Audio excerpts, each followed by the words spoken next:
Naranasan niyo na po ba na magkaroon ng kadiliman sa buhay? Many people experience darkness like confusion, fear, hopelessness, uncertainty, sorrow, grief, meaninglessness, lifelessness. Napakahirap dumana sa mga dilim sa buhay na parang wala ng katapusan. That is why people love light. Pagka po nawawala ng kuryente at biglang nagkaroon, makakarinig kayo ng isang chorus ng mga tao na parang, wow, natutuwa sila at bumalik na ang ilaw. At lalong-lalo sa hindi makatulog, napakalaking bagay yung lumiliwanag na at nagbubukang liwayway.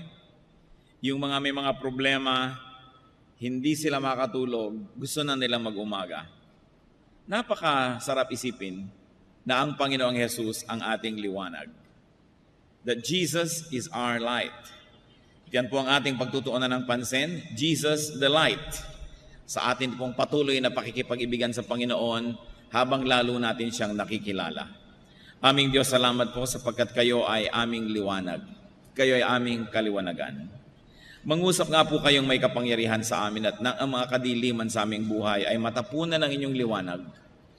Papagliwanagin niyo ang aming mga nagdidilim na isip, Panginoon, ang nagdidilim na buhay, at nawa ang liwanag niyo ang siyang maging buhay naming lahat. Ipatawad niyo po ang aming mga kasalanan, Panginoon. Linisin kami sa aming mga karumihan at mangusap kayong may kapangyarihan sa amin ngayon. Nais po naming madinig ang inyong tinig, loobin niyo na maunawaan namin. We reject lies and falsehood. We reject deception, and we accept your truth, O Holy One of God. Holy Spirit, enlighten us. Father, speak to us. In the name of your Son, Jesus, we pray. Jesus, the light, our light. Sa Matthew 4:12 to 17, atin pong makikita ang halaga ng Panginoon na nag-uumpisahan palang makita ng mga tao nung ang Panginoon ay nag-uumpisang magministeryo. When Jesus heard that John had been put in prison, he returned to Galilee. Leaving Nazareth, he went and lived in Capernaum, which was by the lake in the area of Zebulun and Naphtali, to fulfill what was said through the prophet Isaiah. Land of Zebulun and land of Naphtali, the way to the sea, along the Jordan, Galilee of the Gentiles, the people living in darkness have seen a great light. On those living in the land of the shadow of death, a light has dawned. From that time on, Jesus began to preach, repent, for the kingdom of heaven is near. And may the Lord add blessings to the reading of His holy word. Ito pong Galilee of the Gentiles ay karamihan ng ibinansag at kadalasan ng itinawag sa Galilee dahil noong mga 200 years before Christ ay napakaraming Gentiles na tumira sa Galilee. Among them Egyptians, Phoenicians, or the ancestors of the present-day Lebanese, at saka mga Arabs. Sa panahon po na ating binasa, itong si Juan na nagbabautismo ay kinulong. Ito'y napakalaking kabiguan sa mga nananalig na sanang may pag-asa. Daang-daang taon na tahimik ang langit, tahimik ang Diyos, walang propetang nagsasalita sa Israel, at tinawag ng Diyos itong si John, isang kislap ng liwanag sa napakadilim na buhay ng Israel. Subalit, umaasa na sana at ang mga tao ay nagkakaroon ng liwanag, subalit siya ikinulong, dinakip, at ngayon kadiliman na naman ang naghahari sa puso ng mga tao. It was a time of disappointment, of sorrow and despair. It was also a threat to the people, sapagkat malaking panganib na kung yung pinuno na si Juan na nagbabautismo ay ikulong, maaaring lahat ng kanyang mga alagad at sumusunod at nananalig ay ikulong din. Therefore, it was a time of darkness. At the time, Jesus left Nazareth and moved to Capernaum to live there. Makikita po natin na hindi naman madali sa kanyang gawin yon, subalit siya ay lumipat sa lugar na ito to fulfill prophecy. Yun pong binasa natin na Matthew 4:15 to 16 ay isang alingaw-ngaw lamang or echo ng Isaiah 9:1 to 2. At sa Luke 2:32, inuulit po ang temang ito, a light for revelation to the Gentiles and for glory to your people, Israel. Ito po yung reference sa Panginoong Jesus. So who were the Gentiles? They were geographical Gentiles. Yung mga nakatira sa mga lugar na maraming hindi anak ng Israel, at marami naman kahit anak ng Israel, spiritual Gentiles. Natagurian na Israelite pero nabubuhay din sa dilim, sa kawalan ng pag-asa at sa kasalanan. So the Lord Jesus Christ was light for the Gentiles, both the geographical, racial, and spiritual Gentiles. In other words, the Lord was hope and light for those who are living in godlessness. Paano po ba nagkakaroon ng godlessness? Bakit may mga taong sinasabing godless? O hindi na nanalig sa Diyos? O malayo sa Diyos?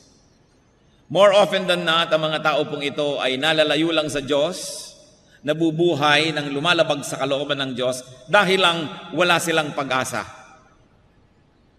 Dahil wala nang inaasahan, walang pinaniniwalaan, at walang liwanag na nababanaag sa buhay, sila po ay pinagdidimla ng isip, natural, at sila ay nagwawala.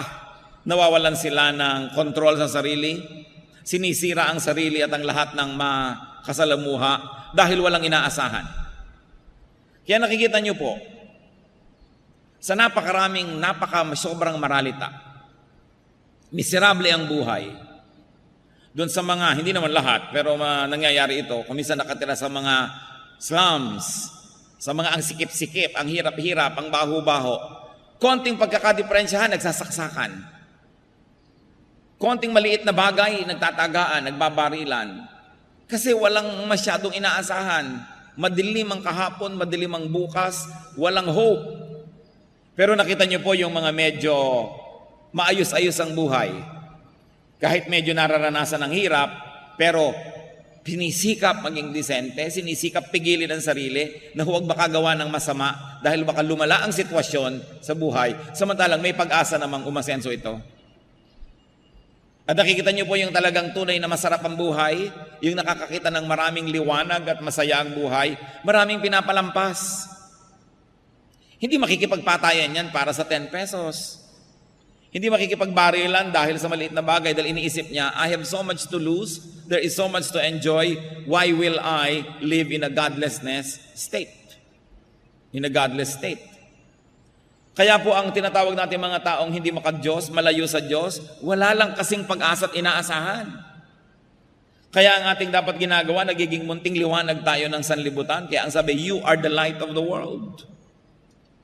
At kung yung mga taong maiinitin ng ulo, papatay sa kahit konting halaga lamang, sa isang cellphone ay papatay o magpapakamatay dahil wala nang malaking inaasahan sa buhay, kung tayo magbibigay sa kanila ng pag-asa, liwanag, lakas ng loob, sila ay magiging mas makadiyos.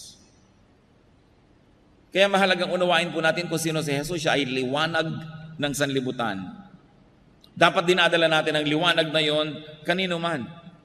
That we, the people of God, must preach hope instead of condemnation, instead of issues. Kesa tayo nananakot, pinagtatalo-talunan ng mga kung sinong mas mahusay na relihiyon, dapat ang atin pong ipangaral ay pag-asa. Liwanag, sapagkat oras na ang tao'y nagkaroon ng pag-asa, magsisikap siya. Magkakaroon siya ng inspirasyon, ng lakas, ng pagtitiis, sapagkat may inaasahan. Ang nagiging desperado lang ay yung walang inaasahan. Kaya sabi nga ng isang tao, nakawin mo na ang lahat, huwag lang ang pangarap. Huwag lang ang pag-asa. Huwag lang yung inaasam. Sapagkat pag ang tao'y wala ng inaasam o wala ng pag-asang makakamit ang inaasam, sinisira na niya ang kanyang buhay, pati ang mga buhay ng nasa paligid niya. And this is what Jesus was, and this is what Jesus is. That His hope, He's the light of the world. So Jesus fulfilled prophecy by living in this certain area, and the Lord Jesus, of course, preached hope. Pag-asa. Sabi sa Matthew 4:17, from that time on, Jesus began to preach. And what was the preaching? Repent, for the kingdom of heaven is near. Nakita niyo po yung tumatakbo sa mga kompetisyon, sa mga karera? Sasabihin, malapit na, sige na, malapit na. Nakakita ka ba ng cheering squad na sinasabi doon sa tumatakbo, malayo pa, malayo pa. Naku, ang layo-layo pa. Eh di nawala ng pag-asa. Pero pag sinabi mong malapit na, konting tiis, abot kamay na, pwede mo nang maging totoo ang inaasahan mo. Lumalakas ang loob at lumalakas ang katawan. At yun po ang sinabi ng Panginoon. At ang maganda dito, hindi lang to cheering, hindi lang pampalakas ang loob, totoo. Sabi niya, the kingdom of heaven is near. Yung mga taong nabubuhay sa kasalanan, tinitigasan ang puso, dahil akala nila ang layo ng langit, ano man ang gawin nila, hindi nila maaabot. Eh kung sinabi ninyong, the kingdom of heaven is near, abot kamay, malapit. Yun pong sabi ni Lord that the kingdom of heaven is near. The word near is very important. It uses a verb in the Greek that says, lumalapit, papalapit, lumapit na ang kaharian ng langit sa tao. That God is approachable and that heaven is within reach. And it was for all, even for Gentiles. So the Lord preached hope, but also the Lord showed the way. He preached repentance as the way to hope. Sabi niya may pag-asa. Anong pag-asang yan? Paano ko maaabot ang langit? Through repentance. Pagsisihan ang kasalanan. Hindi na po sinabing pagbayaran ng kasalanan, kundi pagsisihan. Sapagkat kung sasabihin mo na naman sa mamamatay tao, kung sasabihin mo sa nangangalon niya, sasabihin mo sa magnanakaw, sa sinungaling, sa mayabang, pagbayaran mo ang iyong mga kasalanan at lumalapit na ang langit, baka hindi rin sila magkaroon ng lakas ng loob. Sasabihin nila, aba hindi ko kayang bayaran sa dami na. Pero ang itinuro po ng Panginoon, repent. Pagsisihan mo. Magbalik loob ka sa Diyos at ang langit ay mapapasayo. So what is so lovable about Jesus? The Lord Jesus fulfilled prophecy. He validated the prophets and Himself. Pinatotohanan niya ang sinasabi ng mga propeta. And what else? Once validated, naging madali na para sa mga taong paniwalaan siya. So 2 Peter 1:18-19, we ourselves heard this voice that came from heaven when we were with Him on the sacred mountain. And we have the word of the prophets made more certain. And you will do well to pay attention to it as to a light shining in a dark place until the day dawns and the morning star rises in your hearts. Sinasabi po dito, lalong luminaw sa amin ang mga sinabi ng mga propeta noon ay medyo malabo sapagkat mga talikhaga. Subalit dahil pinatotohanan ni Jesus, naging malinaw. Kaya dapat na nating pansinin ang liwanag na ito na dumadating sa ating buhay. Hindi po basta na lang sumulpot ang Panginoon at nagturo ng mga bagong mga ideya. Siya po ay inaglagay sa kanyang sarili sa ilalim ng prophecy. Kaya pinatotohanan niya yung mga nauna sa kanya at yung mga nauna sa kanya naman ang nagpatotoo sa kanya. Even today, brothers and sisters, it is important to check teachers, to check teachings against prophecy and the Bible. Pag mayroong nagtuturo, tingnan mo, yan ba yung sinabi sa prophecy? Yan ba yung nasa Bible? Dahil ang Panginoon man, ginawa niya po yung Bible at yung prophecy na reference para mapatotohanan kung sino siya at kung anong sinasabi niya. Huwag kayong padadala-dala kahit kanino na lang na that saith the Lord. Sabi ng Panginoon, nagkaroon ako ng vision. Kailangan i-check sa Bible sapagkat napakadaling dayain ang puso ng tao, maski malinis. Maski sinasabi niya, hindi ko gustong mandaya, propeta ako, pero siya pala ang nadaya. Kahit hindi niya intensyong mandaya, baka nilalagdat lang siya. Kaya ang mahalaga laging chinecheck because even the Lord had Himself validated by prophecy.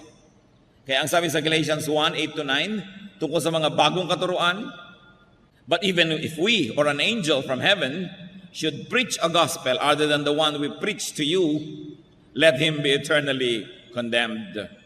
As we have already said, so now I say again, if anybody is preaching to you a gospel other than what you accepted, let him be eternally condemned.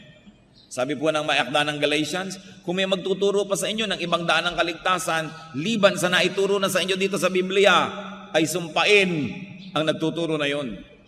Ito nang naisulat, yun na, wala nang iba. Huwag nang dagdagan pa. Laging i-check, nasa Bible ba yan? Sinabi ba yan sa Bible? Pag may nagkiklaim, ganito pong gawin natin, ganitong ginawa ko sa buhay ko, so gawin nyo rin sa buhay nyo. Sasabihin nyo, teka, sa kanyang buhay, baka totoo, pero sabi ba sa Bible, para sa lahat ng tao yun? Pag may nagsabi sa inyong, alam nyo, 31 araw akong nag-ayuno at sinagot ang aking dalangin. Therefore, 31 araw din kayo mag-ayuno para sagutin ang dalangin nyo. Teka, mo. Sa'yo siguro nag-work personal. But does your personal experience become a universal truth to everybody? So you check the scripture. Sinabi ba sa Bible na para sa lahat yon? O baka naman para lang sa kanya? Kung para sa kanya, paano natin pabubulaanan? Nag-work naman talaga sa kanya. Pero hindi ibig sabihin mag-work sa lahat ng tao. That's why we should be careful with our testimonies. Ang testimony ay personal lang. Noon pong yung anak ko may sakit, sabi sa akin ng Espiritu ng Diyos, huwag mong ipadoktor, akong maggagamot. At gumaling po talaga ang anak ko. Eto siya, palakpakan naman ng lahat ng tao. Therefore, pag may sakit po ang anak nyo, huwag nyo ipapadoktor. Para hindi tayo dapat gumawa ng ganong conclusion. Personal lang na experience niya yon, personal na naranasan niya, pero hindi ibig sabihin doktrina para sa lahat ng tao. Para maging doktrina sa lahat ng tao, kailangan makita mo sa Biblia ang sinabi nga, at ito'y para sa lahat ay dapat sumunod dito. Mag-ingat-ingat po kayo sa pakikinig sa mga testimonyo. Kasi ang Panginoong Diyos, may mga pakikitungo sa atin na very personal. Binibigyan ka ng ideyang ganito, kasi gusto kanyang pagpalain na ganon. Pero hindi ibig sabihin, pwedeng kopyahin ng lahat ng tao. Kaya yung mga iba nag-aaral, paano ba lumalago ang simbahan A, ang congregation B, yung fellowship 3? Tapos kokopyahin ng ibang churches, lahat ang ginawa, ay ganitong ginawa nila, gawin din natin, ganitong ginawa, gawin din natin. Hindi Iba-iba ang dealing ng Panginoon sa bawat kongregasyon, sa bawat tao. Hindi ko mo nag-work yung formula na yon, doon sa lugar na yon, mag-work dito. Hindi universal yon, personal lang. Kaya mahalaga, yung kilala natin ang salita ng Diyos, ilalapat natin doon yung mga claims ng mga tao. Dahil kuminsan madali tayong mapapaniwala, lalo't nakita natin totoo nga, effective sa buhay ng iba.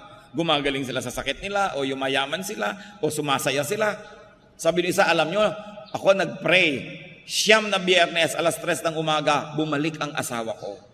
Hindi ibig sabihin lahat ngayon ang iniwan ng asawa ay magdadasal lang gano'n, babalik din. Do not make doctrines out of personal experiences. It's purely personal. Make doctrines only out of those that are validated by the Bible. Kailangan yun. Ipinakakadiin-diin ko po ito dahil kuminsan tayo nagiging emosyonal. Gusto nating kopyahin yung biyaya na natanggap ng kapwa natin. Iba-iba ang pakikitungo sa atin ang Diyos. Personal. Katulad ng iba-iba ang ating mga fingerprints. Walang magkakamuka. Napakahalaga po yun na atin ding i-appreciate tungkol sa Panginoong Jesus that He submitted Himself to prophecy. Kung siya nga nagpa-validate sa Scripture, lalo naman tayo dapat. Also, the Lord Jesus lived among the hopeless. Very important. Yung mga walang pag-asa, yung mga kasalanan, yung isinusuka ng lipunan, yung mga outcast, doon nakisalamuha ang Panginoon. Nakisangkot siya sa kanilang buhay. Hindi lang siya nakisalamuha, hindi lang nakihalubilo, hindi lang nakipagbabutihan, siya ay nakipagpalagayang loob, nakisangkot, nakisama, nakiisa sa pagdurusa ng mga tao. Kaya ang sabi sa John 1:14, the Word became flesh and made His dwelling among us. We have seen His glory, the glory of the one and only who came from the Father, full of grace and truth. Luke 19:10, for the Son of Man came to seek and to save what was lost. And Luke 5:31, Jesus answered them, it is not the healthy who need a doctor, but the sick. Kasi kinikriticize siya, bakit ka nakikipagmabutihan sa mga makasalanan? Bakit ka nakikihalubilo sa kanila? Sabi niya, ang mga may sakit ang nangangailangan ng doktor, hindi ang mga magagaling. Kaya ako ay nakikisalamuha sa mga kapuspalan, sa mga kawawa, sa mga walang pag-asa. Kaya po sobrang kaibig-ibig ang Panginoon. Di po ba pag kami mga sawimpala, halos ayaw nating puntahan, ayaw nating makihalubilot, baka kamautangan, baka kamahingan, ayaw mong masyadong makipagkwentuhan ng mahaba dahil baka dumaing, baka mamaya masangkot ka sa mga problema niya. Kasi yun ang selfish human nature. But the Lord shows us the way. Siya mismo ang gumawa ng paraan umalis sa langit, tumira sa lupa, makasama ng tao, at among the people, ang hinanapan niya yung mga pinakaaba, pinakakawawa, pinakawalang pag-asa. And he became the light in darkness. He became the light to people. At ang kanyang isang description sa kanyang sarili, John 9:5, I am the light of the world. Ano po ba yung light? Light, of course, equals life. Kahit sa biology, alam natin na kung walang photosynthesis, walang liwanag galing sa araw, walang halaman. Kung walang halaman, walang kakainin ng hayop. Kung walang kakainin ng hayop, walang kakainin ang kapwa hayop na kumakain ng hayop at taong kumakain ng hayop. Paano magkakaroon ng buhay? Light is warmth. Kaya nakita nyo, pag kami mga premature na ipinanganak ng mga baby o kaya mga bagong mga sisiw, may liwanag para uminit at sila ay patuloy na mabuhay. Light is guide. Sa gabing madilim, ano po ang naging guide ng mga wise men para mahanap ang Panginoong Jesus? Bituin, liwanag. At kahit sa mga madidilim na auditorium, may mumunting mga liwanag sa hagdanan para hindi ka mahulog at matapilok. Because light is guide. Therefore, light is bridge. Bakit po ang layo-layo nyo, pag tiningnan ko kayo at tiningnan nyo ko, tayo nagkakaroon ng tulay, nararamdaman kong mararamdaman nyo, makararamdaman nyo ang nararamdaman ko, magkakasenyasan tayo, nagkakabasahan tayo ng isip, dahil may liwanag. Kahit ang layo natin, pag may liwanag sa pagitan natin, may tulay para tayo magkita. Kahit nga nandun sa buwan ang layo-layo, makikita mo. Dahil may liwanag. Pero subukan nyo mawala ng liwanag, kahit ang lapit, hindi nyo makikita. Ganun kahalaga ang liwanag. And because also light is beauty. Kaya nakikita nyo po yung mga neon lights, yung mga Christmas lights, yung mga lighting effects. Light is beauty. At napakaganda ng description sa Panginoon. If you are in darkness, if you are discouraged or hopeless, or if someone close to you is in darkness and hopeless, especially if it's you, the Lord wants to live in you. Ito po ang mensahe na sinasabi doon. Nung siya ay tumira among the Gentiles, gusto niya na makipagmabutihan, makiisa doon sa mga nawawala ng pag-asa, sa mga may kadiliman at pinagdidimlan. Kung kayo po ay nasasabing may dilim ang buhay ko, kayo ang gustong-gustong puntahan ni Jesus. Kung sinasabi ko yan, ako ang gustong-gustong puntahan niya, sapagkat ang liwanag ay talagang naghahanap ng dilim kung saan siya magkakaroon ng kahulugan. Matthew 11:28, Come to me all of you who are weary and burdened, and I'll give you rest. Dapat ang ibinibigay ng relihiyon, rest. Kung talaga magiging espiritual ang relihiyon at magiging Kristiyano. Pero hindi, kadalasan, pampapagod ang relihiyon. Because religion will blackmail you, will scare you into working so hard so that religion can use you and exploit you. Pero ang sabi ni Lord, I'll give you rest. Payapa dapat ang iyong loob. Pagod man ang iyong katawan, dapat tahimik ang iyong kalooban kung ang Panginoon ay nasa iyo. At sabi sa 1 Peter 5:7, Cast all your anxiety on Him because He cares for you. What was so precious about the declaration of the Lord, even to the Gentiles? The Lord declared the nearness of the kingdom of God. He declared the nearness. Nakikita po natin na malayo ang Diyos sa mga may kasalanan. Malayo sa tingin lang nila. Pero sabi ng Panginoon, hindi yan totoo. Malapit ako. Paano? Maraming religious person, ang layo-layo nila doon sa makasalanan, iwas ng iwas. Ayaw nila makihalubilo. Katulad ng panahon ng Panginoon, siya ay lagi na lamang na nasusumbatan, pinapagalitan at nakikriticize dahil nakikipagmabutihan siya sa mga makasalanan. Akala tuloy ng mga makasalanan, yung mga relihiyosong tao, ang representative ng langit dahil malayo sa kanila, therefore malayo sa kanila ang Diyos. Kaya ipinakita po niya ng Panginoon na siya ay nakisalamuha. Hindi dapat tayong puro pagpapahirap sa kapwa ang ginagawa natin. Alam mo, para ka matanggap ng Diyos, dapat ganito, dapat ganyan, dapat ganyan. Ang dami natin binibigay na requirement. Ang sinasabi ni Lord, repent. Magsisi. Pagsisihan ng mga kasalanan. At abot kamay lamang ang langit. The Lord Jesus Christ brought heaven near to us. Kaya yung ipinapanalangin nating, Thy kingdom come, mapasa amin ang kaharian mo, no? Dumating dito sa lupa ang nandoon sa langit. Ito'y nangyari sa Panginoon. Kaya ang tanong ito mga kapatid, malapit po ba sa puso natin ang langit? Tayo ba'y may kasiyahan, kagalakan, pag-asa, kapayapaan, o baligtad, o wala? Kasi kuminsan kahit may relihiyon ka, kahit ka-relihiyoso, parang malayo ang langit. Ang kailangan natin ay namnamin, unawain ang ibig sabihin ni Jesus, that the kingdom of heaven is near. That is why Matthew, Mark, Luke are called Gospels. Maging ang John. Kasi good news. What is the good news? The kingdom of heaven is near. And the Lord taught the way to the now reachable kingdom of God, and that is through repentance. To turn away from sin and to turn to the living God. Repentance is a central theme of the New Testament. Yan talaga po ang tema ng New Testament. So, why is Jesus lovable? Because Jesus came from heaven to earth to be the light of the world. And because of Jesus, life can be bright. Ano po ba ang mga kadiliman sa ating buhay? Saang lugar ba ng buhay natin tayo pinagdidimlan o parang kulang sa liwanag? Remember that the Lord Himself is the light of the world. That the Lord is the righteousness of the sinners, the hope of the hopeless. Romans 8:31-34. What then shall we say in response to this? If God is for us, who can be against us? He who did not spare His own Son, but gave Him up for us all, will He not also, along with Him, graciously give us all things? Who will bring any charge against those whom God has chosen? It is God who justifies. Who is he that condemns?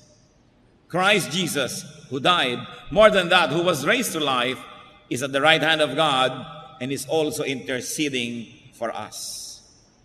So dapat wala na ang taong nasa Panginoon na nawawala ng pag-asa. Kung minsan pinanghihinaan ka lang ng loob, pero hindi dapat nagtatagal. Sabi nga ni Martin Luther, you cannot stop birds from flying over your head, but you can stop them from nesting in your hair. Hindi mo nga naman mapipigil ang ibon na lumipad sa ibabaw ng ulo mo, malaki ang himpapawirin, pero pwede mong pigilan yan na dumapo sa ulo mo at magpuga doon. Ganon din ang mga discouragement, ganon din ang hina ng loob, ganon din ang temptation.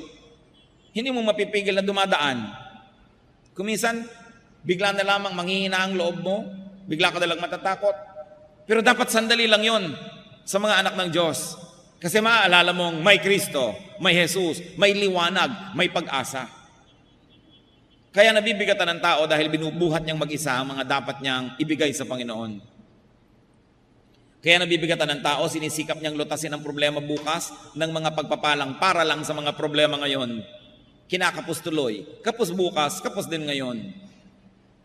Today's sorrows will have enough graces from God. Today's needs will have enough supplies from God. Tomorrow will have a problem of its own, and tomorrow will have a supply of its own. Yang sinasabi, give us this day our daily bread. Hindi naman sinabing give us this day our weekly bread. Give us this day our monthly bread. Tapos iniisip mo, paano next month? Gagastos na naman ako. Magbabayad na naman ako ng rent. Bibili na naman ako ng gamot. Next month, nandun pa rin ang Diyos. Ang harapin mo lang yung ngayon, yung nandito, dahil kasama mong Diyos ngayon, ipinangako niya yon. Bakit mo lagi na lang iniisip yung bukas? Hindi naman masama siyempre mag-save kung kaya nyo. Mag-impok para sa bukas, maghanda. Pero huwag niyong pag-alalahanan, lalo't wala namang kayong hawak, wala kayong magagawa, wala pala. Ano ngayon ang iniisip nyo? Wala pala eh. Mag-isip lang kung meron, kung wala, anong gagawin nyo? Alalahanin nyo, God is here today. God will be there tomorrow. Because God is always constantly on our side.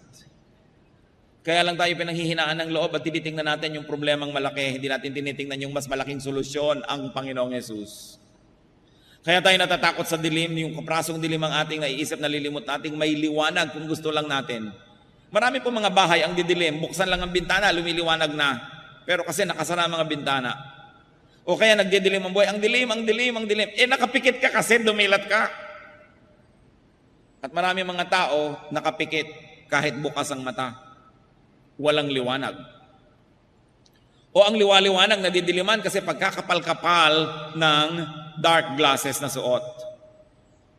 Maliwanag po, may pag-asa. Baka may suot lang kayong madidilim na salamin. Kaya dapat tanggalin. Kumisan ang liwaliwanag, ang ganda-ganda ng view, hindi makita kasi may cataract. So ooperahan, tatanggalin ang cataract. Maraming nakatakip sa liwanag ng Diyos sa ating buhay. Kaya tuloy tayo nagdidilim. Kaya tayo may mga kadiliman. Remember that Jesus is light. And because of that, we can have peace. That Jesus is lovely and lovable. So do not live in darkness. Do not be afraid of the dark.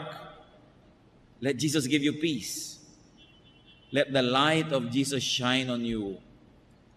Tayo yumuko sa presensya ng Panginoon at pagbulay-bulayan ito. Meditate on Jesus as hope, as peace, as light. Magbulay-bulay tayo. Huwag tayong paabala kanino man sa anumang isipin. Ano ang ating kadiliman? Ang Panginoong Diyos ang liwanag. Ano ang mga kabigatan natin? Ang sabi ng Panginoon, ibigay sa akin. Jesus lived among the Gentiles so that He could be their light. Tayo ang mga Gentiles na yon. Hindi na dapat madilim pa kung nandyan na ang Panginoon. Baka kailangan lang buksan ang isip, buksan ang bintana, tanggalin ang madidilim na salamin, kuskusin ang mata at ang makakita ng mabuti-buti. Subalit ang liwanag ng Panginoon ay para sa lahat. Panginoong Diyos, sa amin pong pagbubulay-bulay, ipakita mo ang iyong liwanag. Kung meron sa aming Panginoon na nawawala ng pag-asa, pinanghihinaan ng loob, huwag niyong payagang magtagal ito sa aming puso sapagkat hindi bagay sa inyong mga anak ang may ganitong alalahanin. Meron kaming napakaresponsable, maibigin, mayaman, makapangyarihang magulang. Hindi bagay sa mga anak na ganito ang lagi nang mag-alala at matakot. At dahil kayo'y liwanag, Panginoon, turuan niyo kami maging responsable. Sapagkat anumang ginagawa o iniisip namin ay hindi nakatago sa dilim, nasa liwanag, dahil kami ay anak ng kaliwanagan. Kung may mga anak kayo, Panginoon, na nagkukubli sa dilim, nabubuhay ng may kasalanan, pagkukunwari, pagbabalat kayo, pandaraya, ipakita mo, Panginoon, na hindi kami pwedeng mandaya, na maaring naikukubli namin sa ilang tao. Pero kita nyo, sapagkat kayo'y liwanag, walang maitatago sa inyo. Ituro mo sa amin ang buhay na pareho lang, sa diliman o liwanag kami mapunta. Kita man ang kapwa o hindi, ang buhay namin maging pareho. Sunugin mo, Panginoon, tupukin ang aming mga pagkukunwari at kami maging mga totoong anak mo. May nanonood mang kapwa tao o wala. Sapagkat kayo, Lord, ang tunay na nanonood sa aming buhay. Teach us to live and perform for the audience of one, and you are that audience. Kung paano rin, Panginoon, ang liwanag ay tumutupok ng mga gawa ng kadiliman, tupukin nawa ng iyong liwanag ang mga kadiliman namin. Ang aming mga gawa na pangkadiliman at ang liwanag mo maging lakas, pag-asa namin. Patuloy tayong magbulay-bulay, mga kapatid. Pakinggan ninyo ang tinig ng Espiritu. Kung anong uri ng liwanag mula sa Diyos ang nais niyang tanggapin nyo. Sa Matthew 11:28-30, the centerpiece of the Jesus doctrine, lumapit kayo sa akin, kayong lahat na nahihirapan at lubhang nabibigatan sa inyong pasanin. At kayo'y bibigyan ko ng kapahingahan.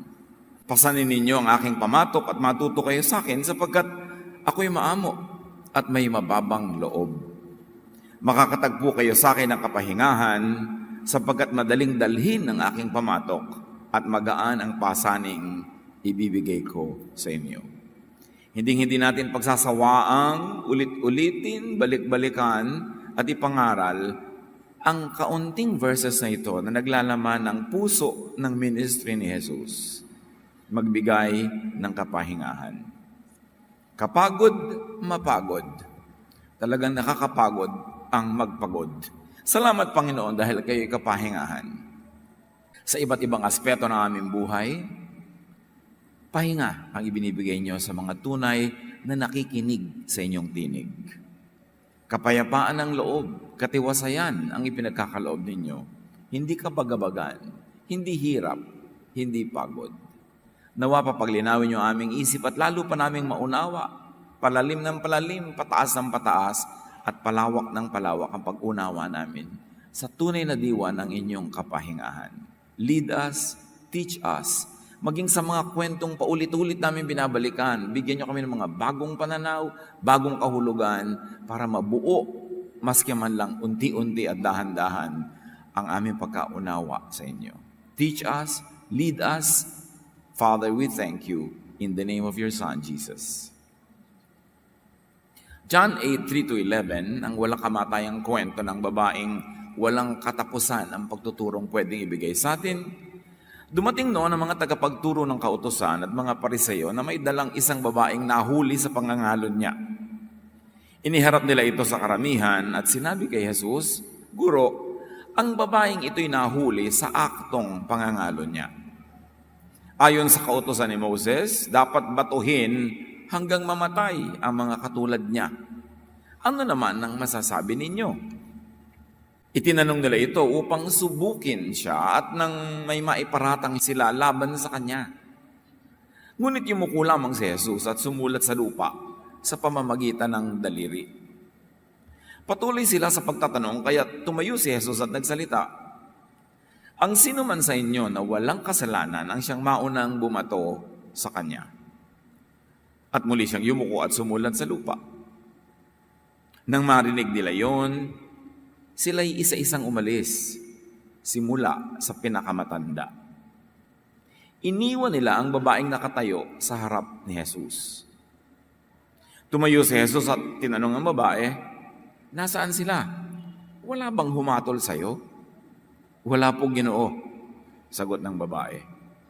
Sinabi ni Jesus, hindi rin kita hahatulan. Umuwi ka na at mula ngayon ay huwag ka nang gumawa ng kasalanan. Isang paulit-ulit na pag-aaral ang ginagawa natin sapagkat napakaraming katuruan na makakatas sa kwentong ito ni Jesus. John 8:3, isa-isahin natin. The Pharisees and the teachers of the law of Moses brought in a woman who had been caught in bed with a man who wasn't her husband. Isang malaking iskandalo, isang malaking gulo ayon sa kanilang mga patakaran at tradisyon. Pero sino mga pagod dito? First of all, the Pharisees and the teachers of the law of Moses. Pagod din sila kasi kapagod magbantay ng kasalanan ng kapwa. Nasubukan niyo na bang magbantay ng kasalanan ng kapwa? Magbantay sa mga pagkukulang ng asawa, ng anak, ng kapitbahay, ng kaibigan, ng katrabaho? Nakakapagod yang gawang magpulis sa buhay ng may buhay. Kaya ang sabi ni Jesus sa Matthew 7:3, bakit pinapansin mo ang puwing sa mata ng kapatid mo, pero di mo pinapansin ang napakalaking kahoy sa sarili mong mata? So kitang-kita natin ay tinuturo ni Jesus, huwag mong pakialaman ng buhay ng may buhay. Huwag mong suriin ang buhay ng iba, buhay mo ang atupagin mo. May pagod pa dito. The woman who had been caught in the act, pagod din siya. Kasi kapagod maghanap at mag-maintain ng papa or ng mama. Kaya sa babae na nakatagpo ni Jesus sa may balon, nung gustong iayos ni Jesus ang buhay niya, sabi ni Jesus, John 4:16-18, sabi ni Jesus sa kanya, sige, tawagin mo ang mister mo at isama mo dito. I'm reading from the New Testament Pinoy version. Wala po akong asawa, sagot ng babae. Sabi ni Jesus sa kanya, tama ang sinabi mong wala kang asawa. Kasi 5 na ang naging asawa mo at hindi mo rin asawa ang kinakasama mo ngayon. So, totoo ang sinabi mo. So, pagod na rin ang babaeng ito. Matapos ang 5 lumipas sa kanyang buhay, may ika-6 pa na hindi rin naman niya legally asawa. So pagod na pagod din ang mga ganitong uri ng tao, kapagod magsikreto ng affair, kapagod magtago, at kapagod din maghanap buhay sa ganyang paraan. Tulad ng babaeng nasa original kwento natin na ang ating pinakamadaling maisip ay ibinebenta niya ang kanyang katawan. Siguro wala na siyang ibang maibenta at maipaghanap buhay. Kaya kawawa naman talaga ang tunay na kalagayan ng babaeng ito. Tapos inuusig pa siya ng lipunan at siya lang ang babatuhin, yung lalaki, hindi. John 8, 3-5, sa pagpapatuloy ng kwento ng babaeng dinala kay Jesus, they made her stand in the middle of the crowd. Then they said, "Teacher, this woman was caught sleeping with a man who isn't her husband. The law of Moses teaches that a woman like this should be stoned to death. What do you say?" Meron na silang malaking omission because the original law says both the man and the woman should be stoned to death. Pero yung mga lalaking pare, yung mga lalaking Pharisees, yung mga lalaking leader ng kanilang lipunan, over time, napilipit nila yung law, yung babae na lang ngayon ang babatuhin. Yung partner in crime, hindi na. So sabi niya, ano masasabi mo tungkol dito? Ano pang nakakapagod mga kapatid? Nakakapagod ang law of Moses. Nakakapagod itong sundin, nakakapagod ipairal, nakakapagod na pasanin araw-araw. Kasi nag-succeed ka na sa law number 1, nag-fail ka sa law number 2, nag-succeed ka sa 9, nag-fail ka sa number 10. James 2:10, pag nilabag ninyo ang isang utos, kahit na sinunod niyo ang iba pa, guilty na kayo sa paglabag sa lahat ng ito. So pakyawan ang law, everything or nothing. When you obey 9 out of 10 and you fail in 10, you fail in all. Nakakapagod. At nakakapagod sumunod, tas hindi mo naman masusunod, nakakapagod mag-guilty. Kapagod mag-fail, at kapagod magpaka-perfect. Kaya nakakapagod sobra ang buhay. Kaya ang gusto ni Jesus, lumapit kayo sa akin, bibigyan ko kayo ng kapahingahan kasi alam ko, pagod na pagod kayo. John 8, 6-7, balik sa kwento, they asked Jesus this question because they wanted to test Him and bring some charge against Him. Anong charge? Pag pinairal ni Jesus ang kanyang love, sasabihin niya, huwag batuhin, ibe-break niya ang law of Moses, pwede siyang idemanda. Pero pag sinabi niyang batuhin, pinairal niya ang law of Moses, hindi siya madedemanda sa hukuman, pero nilabag niya ang sarili niyang batas of love. Kaya wala kang susulingan, parang lose-lose. Kahit saan talo ka. But Jesus simply bent over and started writing on the ground with His finger. They kept on asking Jesus about the woman. About the woman. May mga nagsasabi at nag-iisip na isinusulat ni Jesus doon sa alikabok, kasalanan ng mga taong nandun. About them, not about the woman only. So tanong pa rin sila ng tanong kay Jesus at sinisilip-silip nila siguro yung isinusulat doon sa lupa. So, kapagod magtanong, lalo't nagtatanong ka lang para manghuli, para maghanap ng butas, para kasuhan mo isang kapwa. Nakakapagod matanong. Yung lagi kang tinatanong, lagi kang sinusuri, lagi kang tinetest, at kapagod lalong mausig. So lahat doon pagod. Si Jesus lang siguro ang hindi pagod dahil alam niyang i-protect ang sarili niya mula sa panlilinlang na ito ng sanlibutan. Pero just the same, nakakapagod yung ginagawa niya na pinagtsatsaga niya itong mga taong to na kung ano-ano lagi ang issue sa buhay. Matthew 12:7, sinabi ng Scripture, imbes na maghandog kayo sa akin, mas gusto kong maging maawain kayo sa iba. So nililinaw dito ni Jesus kung ano talaga ang gusto ng Diyos. Imbes puro handog, puro ritual, puro seremonya, sabi niya, mas gusto ko na makita sa inyo, yung maging maawain kayo sa kapwa. Yun ang gusto kong offering.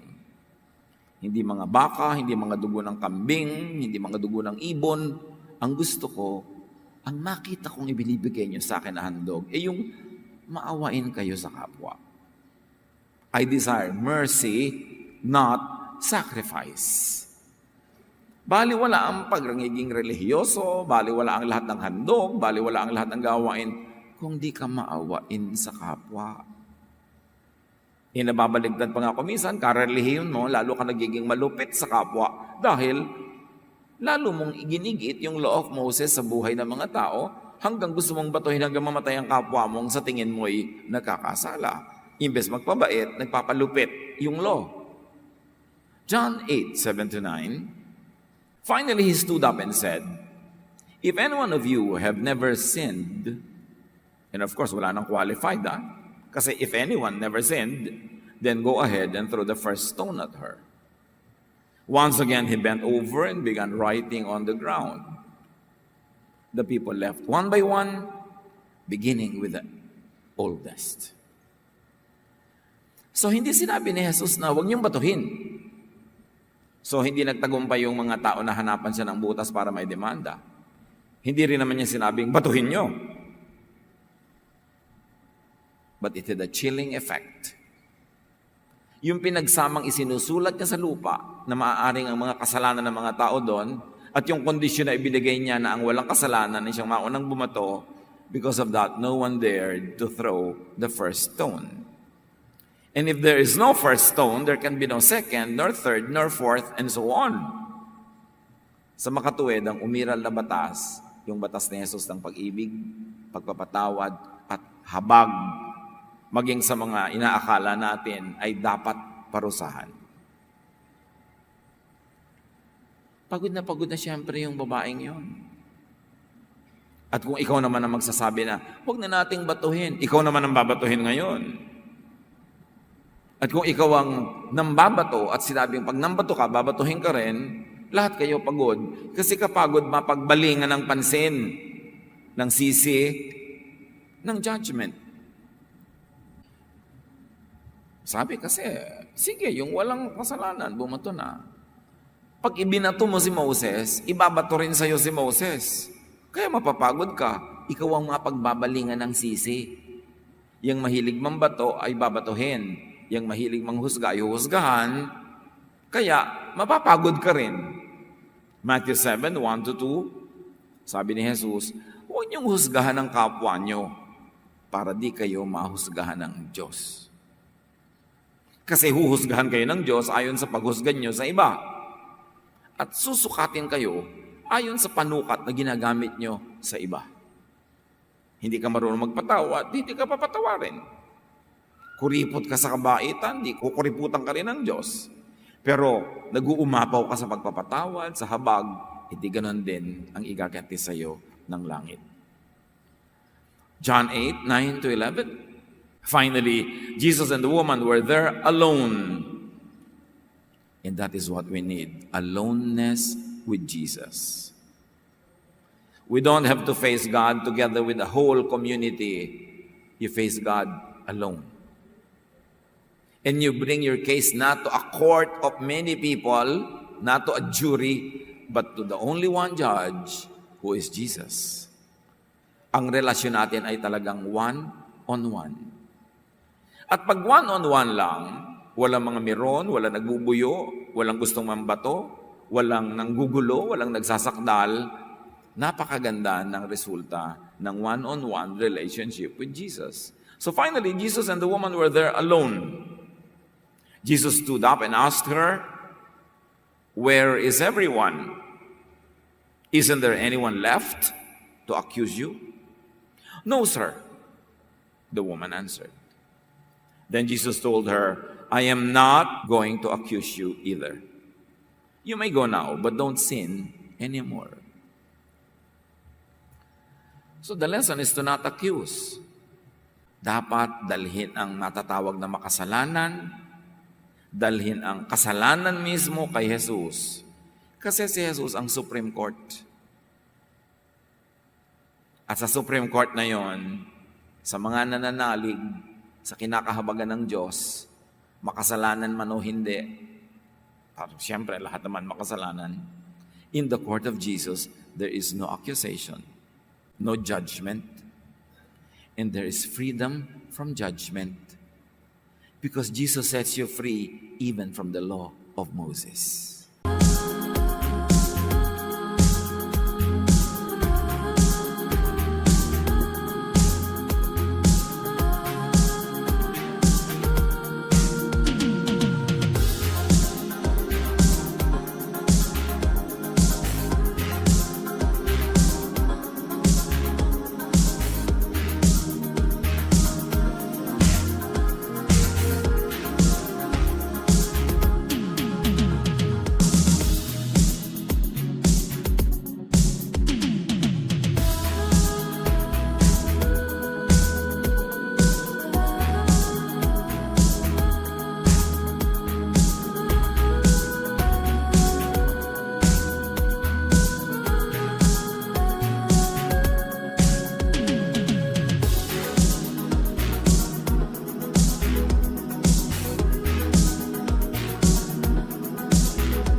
kailangan kaya natin ito ma-appreciate ng buo o ng mas malaki. That Jesus, and in the court of Jesus, you are freed from judgment. So rest in Jesus. Bring your case to Jesus. At ito ang madalas kong ulitin sa lahat ng mga taong humihingi ng payo, nagpapapray, etc. Yung hinuhusgahan sila ng iba, hinuhusgahan na rin nila ang kanilang sarili, bigat na sila sa dala nilang guilt, burden. Lagi kong sinasabi, bring your case to Jesus, the Supreme Court. People already judged you, elevate your case to the Supreme Court. At doon, wala nang iba pang susunod na magbibigay ng husga. At kung ikay nananalig kay Jesus, banal ka man o hindi, pero wala naman talagang banal. Makasalanan ka man o hindi, pero wala namang taong hindi makasalanan. When you bring your case to Jesus, the love of God that flows through Jesus gives you freedom from guilt, freedom from condemnation, and freedom from stones that the law of Moses would like to hurl at you. Rest in Jesus. Kaso lang, nakarest ka na, naki-Lord ka na, tumanggap ka na, nanalig ka, may next panakot na naman ng relihiyon, second coming and second judgment. Hindi na naubos ang takutan at hindi na naubos ang takot.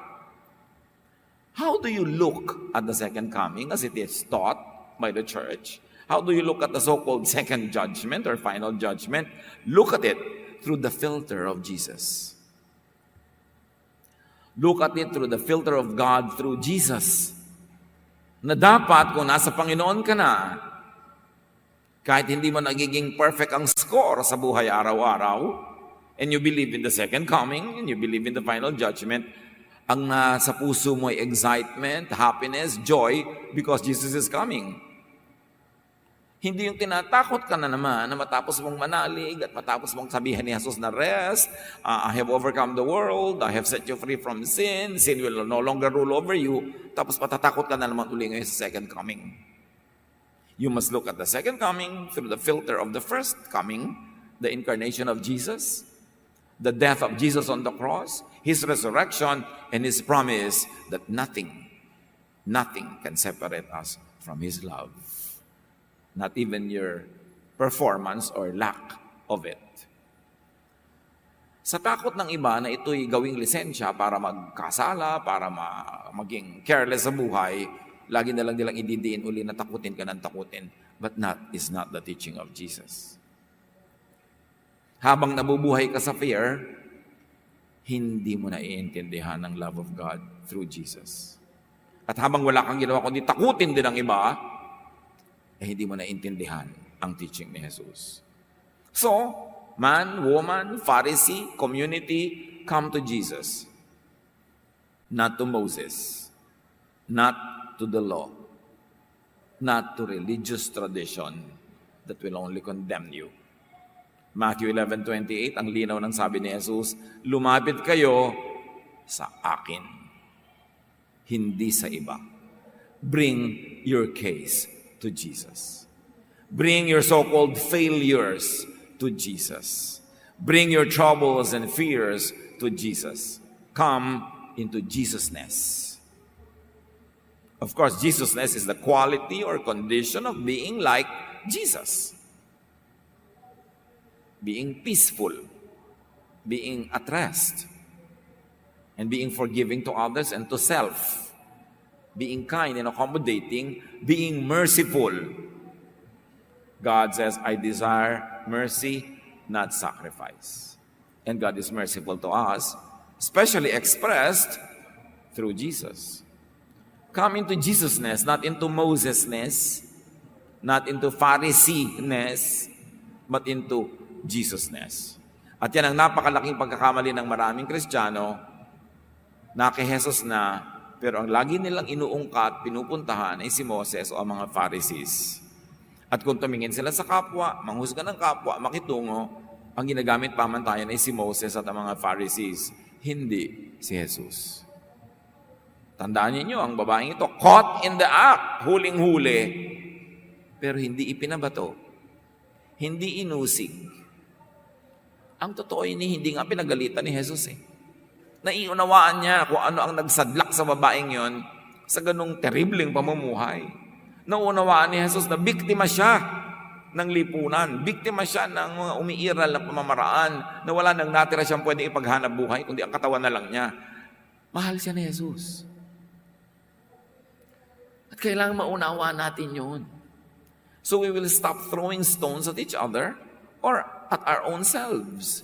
Titigil tayo ng paghampas sa sarili, pagpapapako sa krus sa ating sarili, kasi ginawa na yun ni Jesus para sa atin. What more graphic explanation do we need kung gaano tayo kamahal ng Diyos through Christ? So come to Jesus-ness and rest from searching for all types of love and people and things and stop searching for religious perfection. It cannot happen this side of eternity. The sooner you accept that you cannot be perfect by the standards of religion, the more you will have peace. The sooner and the easier. Ecclesiastes 1:14, nakita kong ang lahat ng gawa ng tao sa mundong ito ay walang kabuluhan. Ito'y tulad lang ng paghahabol sa hangin. Lahat ng mga paghahanap for all types of love, of people, of things, and even of religious perfection, walang kabuluhan. Kasi hindi mo talaga inaabutan ang hinahabol na ito. Mapapagod ka lang. So tumigil ka na lang ng kakahabol, baka balikan ka pat puntahan ng kusa. Pero yung habol lang habol, napapagod lang. Come to Jesus and to Jesus-ness and rest from committing sin. Just to search for the things we want. 1 John 3:5-6. You know that Christ came to take away sins. He isn't sinful. And people who stay one in their hearts with Him won't keep on sinning. Dapat maunawa ang doble blade ng verses na ito. Dumating daw si Jesus para alisin ang kasalanan. One, paano? Para turuan tayong huwag magkasala at nagkukulang at nagkakasala man tayo, ay tinatanggal niya yung kaparusahan, pinapalitan niya ng mercy, ng kanyang sariling sacrifice by His blood. So inaalis niya yung kasalanan, inaalis niya yung effect ng kasalanan, at inaalis niya yung kaparusahan ng kasalanan. Kaya sinasabi niya, pumayapa kayo, magkaroon kayo ng kapayapaan, kasi inalis ko na yung kasalanan. Akala nung iba, pag sinabing na kay Kristo ka na, inalis na yung kasalanan, hindi ka na magkakasala. Nagkakasala araw-araw, kaya guilty uli araw-araw. Inaalis ni Kristo yung power of sin, meaning ngayon may choice na tayo not to be sinful, but in case we go wrong, sabi niya, hindi ba? He is faithful and just and will forgive us. At sabi, confess your sins to the Lord and He forgives. So meron siyang ginawang fallback, may ginawa siyang safety net. Okay, I want you to live morally perfect life. But just in case that you are not able, there's a second net that catches you when you fall. It is the forgiveness, the love, the kindness of God through Jesus. Kaya in effect, dalawa ang paraan ng pag-aalis ni Jesus ng kasalanan. One is yung binibigyan ka ng power not to sin. And number two, inaalisin niya ng power yung law para nagkasala ka man ay hindi ka usigin at hindi ka parusahan. And people who stay one in their hearts with Him won't keep on sinning. Again, may mga pakahulugan dito na pag naka Jesus ka na, hindi ka na magkakasala. Pero come on, be realistic. Mula ba nang pumunta ka kay Jesus, hindi ka na talaga nagkasala. Nagkakaroon pa rin. So this verse must mean something else. That you don't keep on sinning because there is no more law that makes you sinful. You cannot be condemned anymore because the law has been disempowered. Yung nagsasabing batuhin ka hanggang mamatay, binura na ng kamatayan ni Jesus. Siya na ang binato, namatay na siya, sagot na niya ang lahat ng mananalig sa kanya. So in the eyes of heaven, you cannot keep on sinning. Satan, the accuser, will tell the Father, etong anak mo na to, nagkakasala yan. Kahit na born again na yan, kahit nasa church, may kasalanan yan. At sasabihin ng Father, nasa ng kasalanan? Parang wala akong makita. Kasi ang nakikita ng Ama ay yung dugo ni Jesus na nakatakip sa ating mga kasalanan, naguhugas sa atin, at nagbibigyan sa atin ng protection. So in the eyes of heaven, in the eyes of God, we are sinless. Legally speaking, you are declared sinless when you believe in Jesus. But actually, nakikita naman natin marami pa rin tayong pagkukulang. Pero hindi yun ang bibilangin sa court of God. Ang bibilangin ay yung bayad ni Jesus sa ating mga pagkukulang. Kaya sobra pa.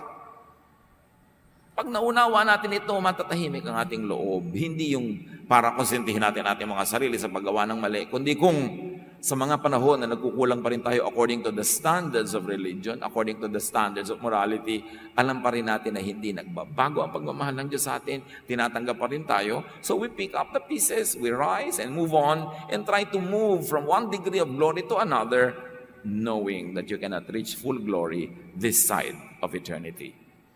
Pag natanggap natin yung ganon, God remembers that we are dust, doon pa lang tayo matatahimik. So help people stop committing sin by not putting obstacles in their path. Set people free from being condemned. Because even Jesus does not condemn. What is your right to condemn your kapwa-tao? And give people the status of sinlessness by forgiveness, by grace, by cleansing, by the unconditional love exemplified by the Father in the story of the so-called prodigal son. Obvious na obvious ang pagkakamali ng prodigal son, pero pagbalik niya, ni-restore agad ng Father ang kanyang situation, ang kanyang position in the family, at hindi inungkat ang pagkakamali niya, hindi siya sinisi, niyakap siya, at ipinagparty. Yun ang ating Ama na ipinapakilala ni Jesus, pero hindi yun ang Ama na ipinapakilala ng most religions.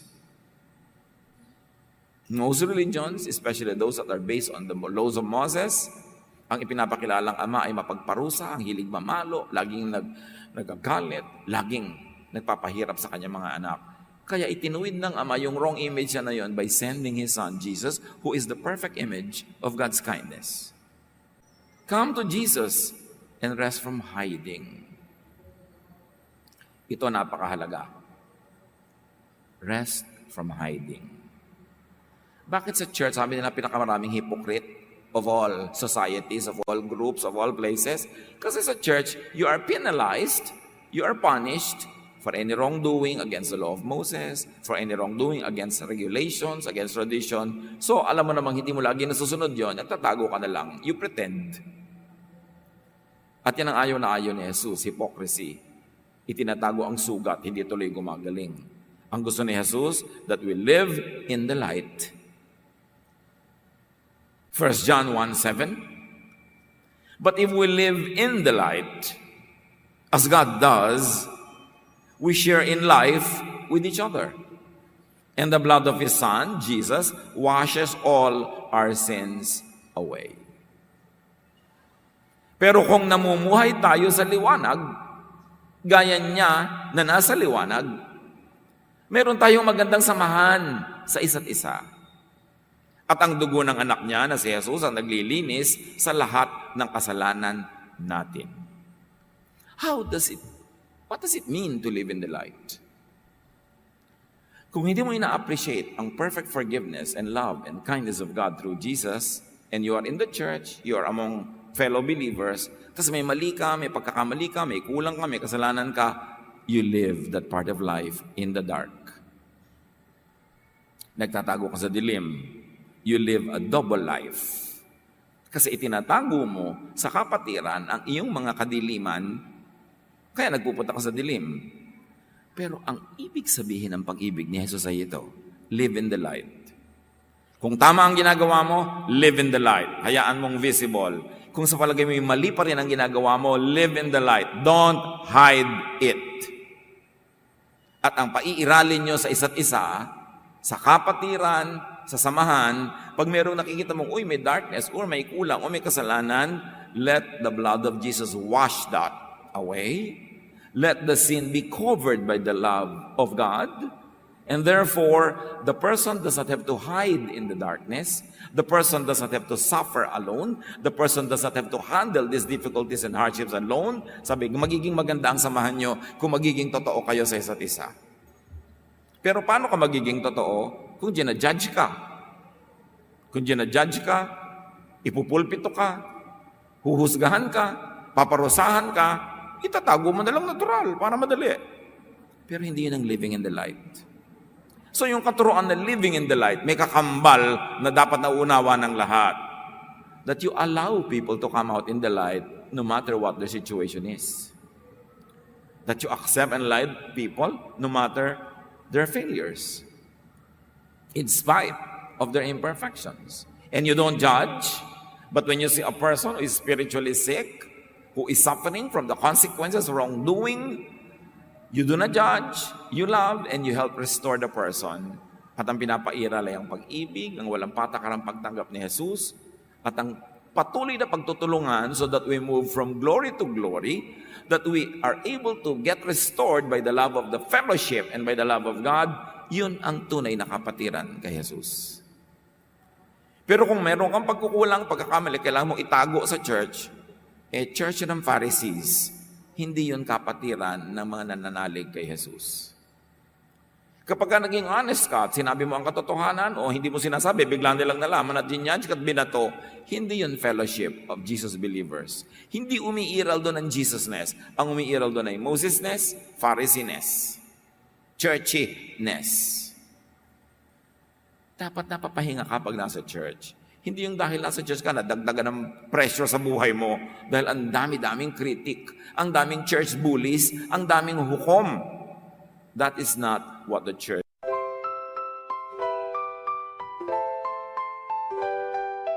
Lakefront breeze whispers your name. City lights dancing in neon flame. Heartbeats quick in a sweet refrain. Your laugh cuts through the summer rain. Electric dreams in your eyes so bright. Bassist grooves with all his might. Holding hands beneath the Willis Towers light. This windy city feels just right. The Navy Pier Ferris wheel spins above as the music takes control, whispers of love. Oh darling, this magic won't fade. Beneath the stars a love parade. With you by my side unafraid. Magic's real, forever will stay. Guitar solo sing sweet serenade. Your voice is honey, love sweet parade. Chicago blues melt away the shade. In your arms, a future we've made. Drums are beating a rhythm so true. Never want this night to end, just me and you. 80s synth keeps the feeling new. Chicago magic forever will pursue. Oh darling, this magic won't fade. Beneath the stars a love parade. With you by my side unafraid. Magic's real, forever will stay. The doggone night, a memory to hold. A love story forever told. In this magical city, our hearts unfold. Chicago night forever will hold.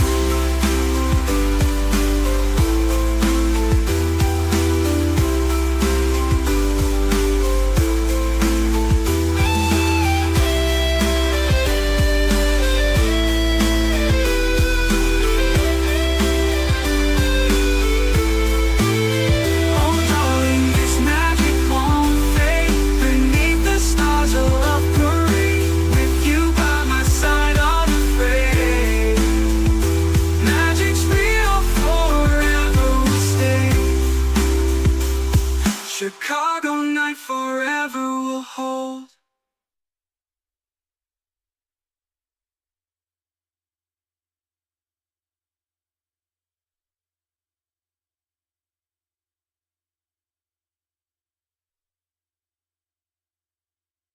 Is about.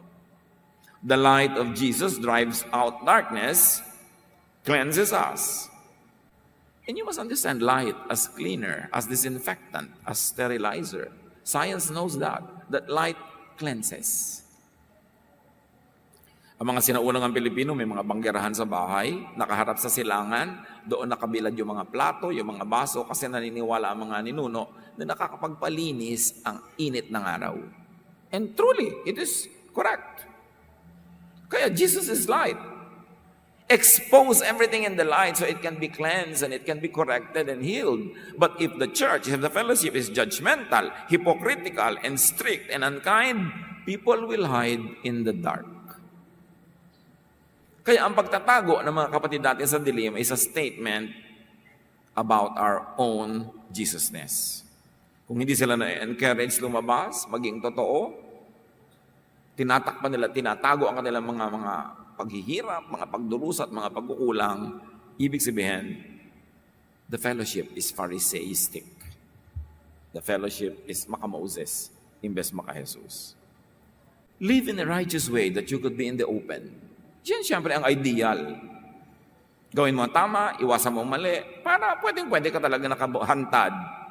Pero sa mga panahon ng pagkukulang, pagkakamali at pagkakadapa, do not hide in the dark. You will not heal there. Come out in the light. Therefore, the people have to be open and accepting to people who come out in the light. And let the blood of Jesus, the light, not darkness, cover you and your brothers and sisters. The story of this woman teaches us that we should enjoy God's unconditional, accepting, and restoring love. That's what the woman caught in the act of adultery realized. Na sa iyong mga pinakamadilim na araw, sa iyong mga pinakamadilim na gabi, sa mga pinakabigo mong oras, sa mga pinakanakakahiya at nakakaembara sa harap ng tao, kay Jesus ka humarap at di kanya husgahan. Sasabihin kanyang, huwag ka na magkasala. Pero alam mo kung nagkasala ka pa rin, mahal ka pa rin niya. Para mga magulang, mga taong magulang, di ba kahit nagkamali na yung anak, lagi nakakakuha ng justification. Ganon din ang Diyos because God justifies us. Not only forgives, but justifies. So help and allow your kapwa-tao to live in the light. Huwag ka masyadong mausisa. Huwag ka masyadong matanong. Hayaan mong i-volunteer na sabihin sa'yo. Huwag mong itanong kay A ang buhay ni B. Pag hindi sinasabi ni B, manahimik ka. At pag nagsasabi, don't show shock or terror or horror. Huwag go A. Kapintasan natin pag hindi nakakapagtapat sa atin ang ating kapwa ng mga tunay nilang nararanasan. Do not judge or reject or label people. Do not push people underground. Huwag nating itulak at idiin ang mga tao na kumubli sa dilim dahil pinapaso natin sila ng ating liwanag. Dapat maging mabuti, mabait, mapagtanggap tayo so people can come out and be healed. Pairali ng magandang samahan. Yan ang sinasabi ng magiging maganda ang ating samahan and let Jesus cover and cleanse one another. Rest from watching other people's lives. Nakakapagod magbantay ng buhay ng may buhay. 1 Thessalonians 4:11, gawin ninyo ang best para maging tahimik ang buhay nyo. Huwag niyong pakialaman ang buhay ng iba. Magpahinga tayo at pagpahingahin natin ang kapwa. Rest from judging others. Romans 2:1, kapatid, kung ginajudge mo yung iba, tapos ginagawa mo rin ang mga bagay na ginagawa nila, ginajudge mo ang sarili mo. Guilty ka at wala kang excuse kahit sino ka pa. Rest from stoning people. Alam niyo mga dila natin, mumunting mga kaprasong bahagi ng ating katawan, ang galing niyang mambato. Sharp shoot. Kahit malalaking bato, nabubuhat niya para ibato sa kapwa. John 8:7, tuloy pa rin sila sa pagtatanong kay Jesus, kaya tumayo siya at sinabi, kung sino sa inyo ang walang kasalanan, siya ang unang bumato sa babaeng ito. So look at yourself first. Kung ayaw mong mabato ni Moses, huwag mong ipambato si Moses. Tigilan mo ang kagagamit ng verses para mambato sa kapwa. Hanapin mo mga verses yung nagpapabait, nagpapabuti sa'yo. Mga verses na kumakanlong sa exposure ng iba, gumagaling sa sugat, gumagamot, hindi nagpapadugo at nagpapakirot palalo. Rest from Moses and Mosesness. Rest from the law. John 5:45, sabi ni Jesus, huwag niyong isiping ididiin ko kayo sa harap ng Ama. Ang inaasahan niyong si Moses ang siya mismong magdidiin sa inyo. Sabi ni Jesus, kung ako lang, hindi ko kayo didiin, hindi ko kayo i-judge, hindi ko kayo usigin. Pero yung si Moses, na lagi niyong kinukote, siya ang magdidiin sa inyo. Romans 3:20-21, walang taong mapapawalang sala sa paningin ng Diyos sa pamamagitan ng pagsunod sa kautusan. Sapagkat ang ginagawa ng kautusan ay ang ipaalam sa tao na siya'y nagkasala. Sabi, kung saan kayo laging sasandal, kawawa kayo. Kasi laging pagkakasala, pagkukulang nyo ang ididiin ng mga kautusan. Pero si Jesus ay nagpapawalang sala. Mahirap ba namang piliin Jesusness or Mosesness? Huwag paghaluin, hindi sila magkahalo. Dumating si Jesus para pawalang bisa ang law at ang pairalin ang the only one law, the law of love.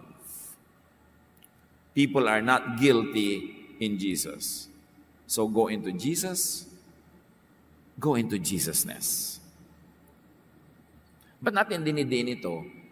Kasi maraming tao, Christian daw sila, maraming churches Christian daw, pero si Moses ang boss, hindi si Jesus. Dapat linawin natin yan. 1 John 2:5-6, we truly love God only when we obey Him as we should. And then we know that we belong to Him. If we say we are His, we must follow the example of Christ. So lahat ng tao nagsasabing sila ay maka-Diyos, ang halimbawa ni Jesus, ang pamantayan, ang example, ang model, ang method. Obey Jesus in loving others and even in loving yourself. And find rest. Ang hirap-hirap nung nabubuhay sa guilt, kaya maraming depressed. Nag-religion ka, guilt lang ang inaabot mo, na-depress ka pa, lugi. Find rest. Father, we thank you that there's rest in Jesus.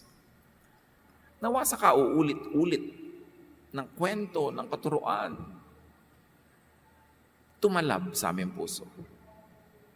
Lumalim ang pagkaunawa namin hanggang ito ma-operationalize in our daily lives. Na talagang ang buhay ng mga anak mong nananalig sa iyo at sa iyong anak na si Jesus ay mapuno ng kapahingahan, katahimikan, kapayapaan at pag-ibig. Pagbulay-bulayan natin ang mga ito at hanapan ng application sa ating daily lives. Be with the Lord. Think about this. Hear the voice of the Spirit.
Thank you.